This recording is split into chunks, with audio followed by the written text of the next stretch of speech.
archives Europe 1. Bienvenue à tous si vous nous rejoignez sur Europe 1, 7h19. Plongez dans les archives Europe 1 avec Laure d'Autriche. Bonjour Laure. Bonjour Lionel, bonjour à tous. Alors Laure, retour aujourd'hui sur un couple mythique du cinéma français. Le 22 septembre 1951 se mariaient les deux acteurs Yves Montand et Simone Signoret, tous les deux au firmament de leur notoriété au début des années 50. Et ils ont tous les deux, Laure, 30 ans lorsqu'ils se marient.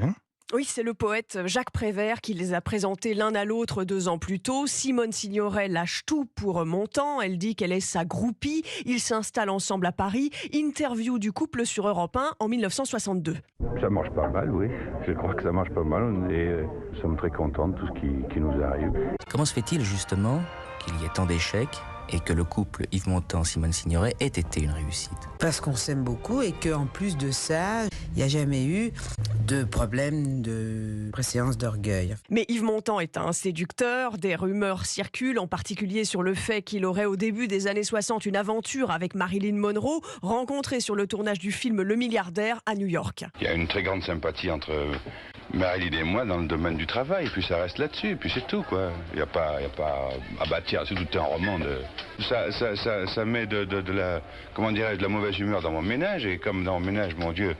Mais jusqu'à présent, ça marche très bien, je voudrais bien que ça continue. Yves Montand, irrité par le sujet, et pourtant sa liaison avec Marilyn Monroe sera confirmée. Cela crée une cassure entre Montand et Signoret, mais ils continuent leur mariage, et au total, ils tournent ensemble dans 5 films, dont L'Aveu en 1970. Un vrai chef-d'œuvre. Et même si les orages sont fréquents dans ce couple, alors les deux acteurs, au-delà du cinéma, militent pour les causes communes. Oui, comme en 1971, où ils militent ensemble contre la surpopulation dans les prisons. Tout le système pénitentiaire français, qui est quelque chose d'inadmissible, et c'est la raison pour laquelle il y a des étudiants, des professeurs, des ouvriers qui sont en grève. Montand et Signoret finissent par se séparer au milieu des années 70. Simone Signoret boit beaucoup, fume énormément, se réfugie dans l'écriture, et elle raconte en 76 sur Europe 1 qu'elle n'appelle plus Yves Montand par son prénom. Je l'appelle Montand parce que l'emploi du prénom m'est apparu un peu difficile après une rupture. Simone Signoret meurt en 1985 d'un cancer. Yves Montand disparaît 6 ans plus tard, mais ils sont réunis au cimetière parisien du Père-Lachaise. Merci Laure d'Autriche, nouvelle plongée dans les archives d'Europe 1 avec vous demain. À suivre le premier